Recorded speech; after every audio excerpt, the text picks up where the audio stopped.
நண்பர்கள் மக்கள் அனைவருக்கும் வணக்கம். நான் சுபாஷ் சேது. நேற்று பார்த்தீங்கன்னா ஒரு கப்புள்ஸ் வந்தாங்க. ஒரு 40+ இயர்ஸ் இருக்கும். கன்சல்டிங்காக வந்தாங்க. சார், எங்களுக்கு வந்து 40 வயசுக்கு மேலே ஆயிடுச்சு. ஒரு ஹோல் பாடி மாஸ்டர் ஹெல்த் செக்அப் பண்ணிக்கலாமா? இதில் என்ன அவங்களுக்கு டவுட்டுன்னா, மாஸ்டர் ஹெல்த் செக்அப் பண்ணுறதுங்கிறதே ஒரு ஃப்ராடா?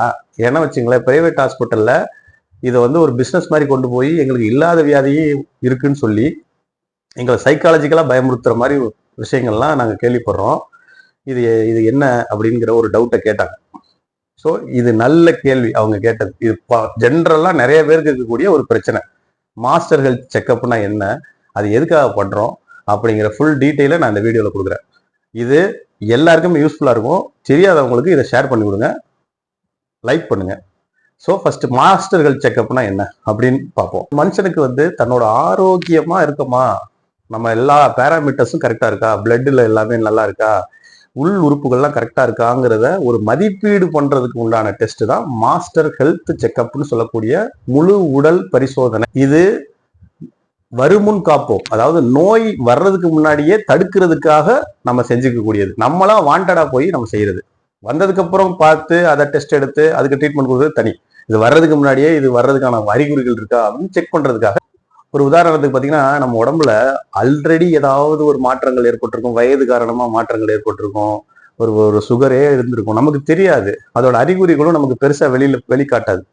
ஸோ நம்ம ஃபுல்லாக அந்த சிம்டம்ஸ் வந்தால் தான் நம்ம டாக்டர் கிட்ட போவோம். அப்படி கிடையாது. அப்போ நம்ம டெஸ்ட் எடுக்கும்போது அதை முன்னாடியே நம்ம தெரிஞ்சுக்கிறதுக்கான வாய்ப்புகள் இருக்கு. இந்த அளவு அதிகமாக இருக்கு அப்படிங்கும்போது, அது ஒரு உதாரணத்துக்கு இப்போ சுகர் லெவல் அதிகமாக இருக்குன்னா முன்னாடியே நம்ம தெரிஞ்சுக்கலாம். பார்த்தீங்களா, அதுக்காக செய்யக்கூடிய பரிசோதனை தான் முழு உடல் பரிசோதனை, மாஸ்டர் ஹெல்த் செக்அப். இதுல பாத்தீங்கன்னா சில வியாதிகளுக்கு சிம்டம்ஸ்ன்னு சொல்லக்கூடிய அறிகுறிகளே காட்டாது. அது எதுனா சுகரு, பிபினா பிளட் ப்ரெஷர் ஹையா இருக்கும், லோவா இருக்கும், நமக்கு எப்படி தெரியாது. அதே மாதிரி கண் விழி படலை ஒரு ப்ரெஷர்னு சொல்லுவாங்க. கேன்சர் கண்டிப்பா தெரியாது. ஹார்ட் டிசீஸை பத்தி உள்ள என்ன நடந்துகிட்டு இருக்குன்னு நமக்கு தெரியாது. நம்ம நார்மலா நடப்போம், போவோம், வருவோம். ஆனா ஹார்ட் டிசீஸை பத்தி தெரியாது. அதே மாதிரி கிட்னி ஃபங்க்ஷன் என்ன நடந்துகிட்டு இருக்குன்னு தெரியாது. நமக்கு நார்மலா யூரின் போயிட்டு இருக்கு, கரெக்டா இருக்கிற மாதிரி தோணும். ஆனா அதுல உள்ள சில சிக்கல்கள் இருக்கும், தெரியாது. இதெல்லாம் ஏஜ் ரிலேட்டடா வரக்கூடிய, இதெல்லாம் டெஸ்ட் பண்ணி பார்த்தா தான் தெரியும். ஸோ அதுக்காக தான் இந்த மாஸ்டர் ஹெல்த் செக்அப் பண்றோம். நம்ம இதை பார்க்காம இருந்தோம்னு வச்சுங்களேன், உள்ளுக்குள்ள ஒரு உதாரணத்துக்கு கிட்னி ரிலேட்டட் ஒரு டிசீஸே இருக்குன்னு வைங்களேன், அது பல ஸ்டேஜஸ் வந்து ஒரு மேக்சிமம் ஸ்டேஜ் 1, ஸ்டேஜ் 2, ஸ்டேஜ் 3 போயிட்டு ஃபைனல் ஸ்டேஜில் கூட வந்து நிற்கும். அப்போ போய் நம்ம டெஸ்ட் எடுத்து கண்டுபிடிச்சு ஒரு பெரிய மருத்துவ சிகிச்சைக்கு ஆளாகிறதோட முன்னாடியே நம்ம தெரிஞ்சுக்கிறது நல்லது. நீங்க வந்ததுக்கு அப்புறம் நம்ம போய் நான் டெஸ்ட் எடுத்தேன், கிட்னி டெஸ்ட் எடுத்தேன், அது ஃபங்க்ஷன் கெட்டு போயிடுச்சு அப்படின்னு தெரிஞ்சுக்கிட்டீங்கன்னா, அதுக்கப்புறம் கிட்னி டிரான்ஸ்பிளான்டேஷன் அதுன்னு சொல்லி மெடிக்கல் செலவு கடுமையாக போயிட்டு இருக்கோம். சாதாரண மக்களால் அஃபோர்ட் பண்ண முடியாது. இதுக்கு பதிலாக தான் நம்ம என்ன பண்ணணும்னா, ஒரு கேப், அதாவது 40+ இயர்ஸ் ஆயிடுச்சா, வருஷம் அதாவது உடனுக்குடனே சேர்த்து இயர் பை இயர் நம்ம வந்து நம்மளா வாண்டடா போய் ஒரு மாஸ்டர் ஹெல்த் செக்அப் ஃபுல்லா முழு உடல் பரிசோதனை செய்யும் போது நம்ம உடல்ல ஏதாவது மாற்றங்கள் இருக்கா, நல்லா இருக்கா அப்படிங்கிறத நம்ம தெரிஞ்சுக்கிறதுக்கு இந்த இது யூஸ்ஃபுல்லா இருக்கு. வியாதியை ஆரம்ப ஸ்டேஜ்லயே நம்ம கண்டுபிடிச்சிட்டோம்னு வச்சுங்களேன், ரொம்ப நல்லது. இது பயப்பட தேவையில்லை. இப்பதான் சுகருக்கான அறிகுறிகள் இருக்குங்க, HbA1c 6.5க்கு மேல போயிடுச்சு அப்படின்னு தெரிஞ்சுக்கிறது நல்லது தானே. நீங்க நாளைக்கு வந்து உணவு கட்டுப்பாடு பண்ணலாம், ஒரு எக்ஸசைஸுக்குள்ள போகலாம், ஒரு டாக்டரோட பரிந்துரையின் பேர்ல ஏதாவது மெடிசன் எடுத்துக்கலாம்.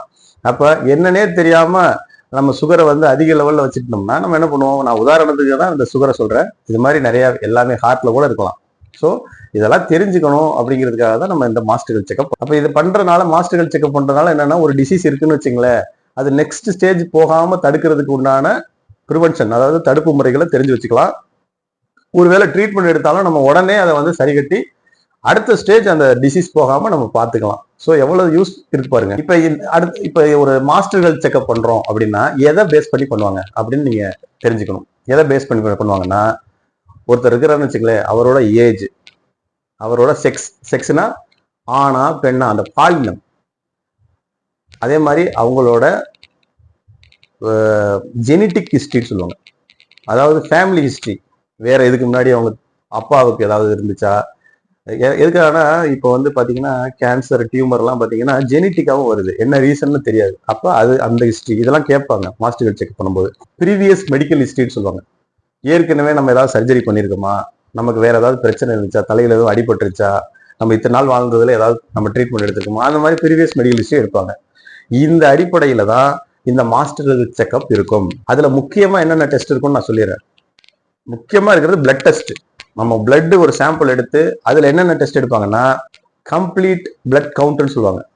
அந்த பிளட்ல என்னென்ன இருக்கும், ஒரு உதாரணத்துக்கு ஹீமோகுளோபின் எவ்வளவு அளவுல இருக்கு, ஒயிட் பிளட் செல்ஸ்ன்னு சொல்லுவாங்க, WBC எவ்வளவு இருக்கு, அதாவது ரத்த வெள்ளை அணுக்கள், ரத்த சிவப்பு அணுக்கள் RBC எவ்வளவு இருக்கு, அதுல இருக்கக்கூடிய சில பேராமீட்டர்ஸ்லாம் எவ்வளவு இருக்கு, கரெக்டா இருக்கா அப்படிங்கிறத தெரிஞ்சுக்கிறது தான் கம்ப்ளீட் பிளட் கவுண்ட்னு சொல்றது. HbA1cன்னு சொல்லக்கூடிய ரத்தத்துல சர்க்கரை அளவு எவ்வளவு இருக்கு, கடைசி 3 மாசம் எவ்வளவு இருந்துச்சு அப்படிங்கிறத தெரிஞ்சுக்கிறதுக்கு உண்டான டெஸ்ட். இது 6.5க்குள்ள இருக்கணும். அதுக்கு மேல போனுச்சுன்னா அது கண்டிப்பா அது வந்து டயபெட்டிஸ் தான். அப்ப அதுக்கு என்னென்ன மெத்தடா நம்ம ஃபாலோ பண்ற மாதிரி வரும். அந்த டெஸ்ட் எடுப்பாங்க. கொலஸ்ட்ரால் டெஸ்ட் எடுப்பாங்க பிளட்ல.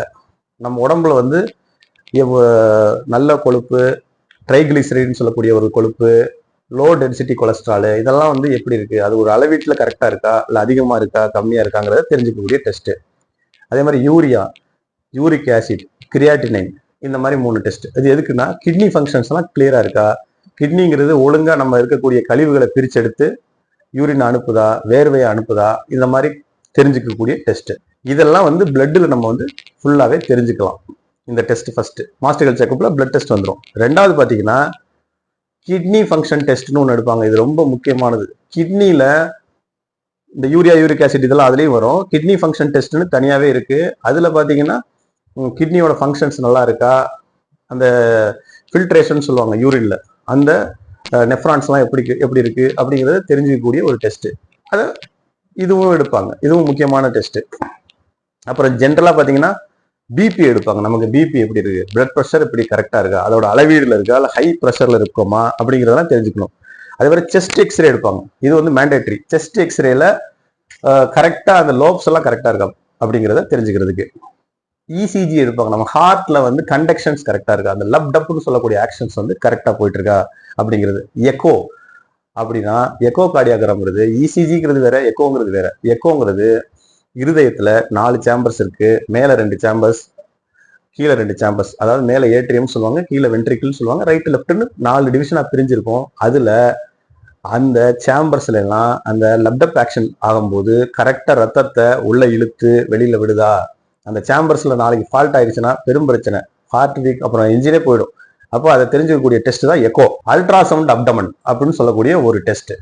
இந்த வயிறை சுத்தி ஒரு சுத்துவாங்க அப்படி. அது எதுக்குன்னா வயிறில் இருக்கக்கூடிய இன்டெஸ்டைன் எப்படி இருக்கு, லிவர் எப்படி இருக்கு, கேல் பிளாடர் எப்படி இருக்கு, ஸ்பிளீன் அப்படின்னு சொல்லக்கூடிய மண்ணீரல் நல்லா இருக்கா, அதோட கிட்னிஸோட சைஸ் எல்லாம் கரெக்டா இருக்கா, அது மேல ஏதாவது கல் எதுவும் இருக்கா, இந்த மாதிரி விஷயங்களை தெரிஞ்சுக்கிறதுக்காக அல்ட்ராசவுண்ட் அப்டமன் அப்படின்னு சொல்லக்கூடிய டெஸ்ட் எடுப்பாங்க. லிவர் ஃபங்க்ஷன் டெஸ்ட்ங்கிறது ரொம்ப முக்கியமானது. லிவர் ஃபங்க்ஷன்ல பிலிருபின், பிலிவர்டின் சொல்லக்கூடிய அந்த நிறமிகள்லாம் சரியா வேலை செஞ்சுக்கிட்டு இருக்கா, இல்ல லிவர் ஃபங்க்ஷன் குறையுதா, லிவர் சிரோசிஸ் வர்றதுக்கான வாய்ப்புகள் இருக்கா. சிரோசிஸ்னா லிவர் வந்து சுருங்கி போறது. ஃபேட்டி லிவர்னு சொல்லக்கூடிய கண்டிஷன் இருக்கா, லிவரை சுத்தி கொழுப்புகள் அடைச்சிருக்கா, ஸ்டேஜ் 1ல இருக்கா, 2ல இருக்கா, இதெல்லாம் சிம்டம்ஸே காட்டாது, மக்களுக்கு தெரியறதும் இல்லை. அப்ப இந்த லிவர் ஃபங்க்ஷன் டெஸ்ட் எடுக்கும் போது மட்டும்தான் இது நம்ம தெரியும். தைராய்டு டெஸ்ட் எடுப்பாங்க. நிறைய பேர் ஃபீமேல்ஸுக்கு இருக்கக்கூடிய கம்ப்ளைண்ட் ஹைப்பர் தைராய்டு இருக்கலாம், ஹைப்போ தைராய்டு இருக்கலாம். அப்ப அதுல T3 T4ன்னு இருக்கு, நிறைய டிவிஷன்ஸ் இருக்கு. அப்ப இதெல்லாம் எப்படி இருக்கு, அந்த செக்ரிஷன்ஸ், தைராய்டுங்கிறது ஒண்ணுமே கிடையாது, நமக்கு இருக்கக்கூடிய ஒரு ஹார்மோன், ஒரு சுரப்பி. அப்ப அது எப்படி செக்ரிட் ஆகுது அப்படிங்கறத தெரிஞ்சுக்கக்கூடிய டெஸ்ட்.